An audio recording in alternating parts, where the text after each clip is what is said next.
আসসালামু আলাইকুম ওয়া রাহমাতুল্লাহি ওয়া বারাকাতুহু। আজ আমি আপনাদেরকে জানাবো রোকেয়া ডায়াগনোসিস কি।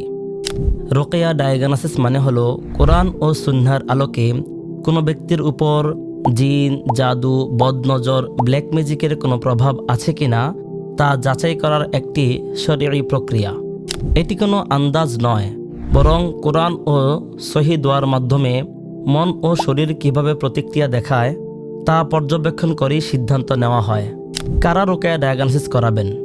নাম্বার 1, যে ব্যক্তি দীর্ঘদিন অসুস্থ, ডাক্তারি পরীক্ষা নিরীক্ষা নরমাল, কিন্তু অসুস্থতাও কোনোভাবেই কাটছে না। নাম্বার 2, যার মধ্যে জিন, জাদু বা বদনজরের কোনো লক্ষণ দেখা দেয়। নাম্বার 3, যে ব্যক্তি জিন বা জাদুতে আক্রান্ত। এই 3 শ্রেণীর মানুষ যদি রোকেয়া ডায়াগনোসিস করান তাহলে তাদের সমস্যার সঠিক কারণ চিহ্নিত হবে এবং সুস্থতার পথ সহজ হবে ইনশাআল্লাহ। বিশেষ করে অভিজ্ঞ ও আকীদা সহি রাকিগণের রোকেয়া ডায়াগনোসিসে সুস্থতার পথ অতি দ্রুত হয়। আপনি বা আপনার পরিবারে কেউ যদি এমন সমস্যা ভুগে থাকেন তাহলে অবহেলা নয়, সঠিক চিকিৎসাই হবে তার সুস্থতার একমাত্র পাথেয়। জাযাকাল্লাহ।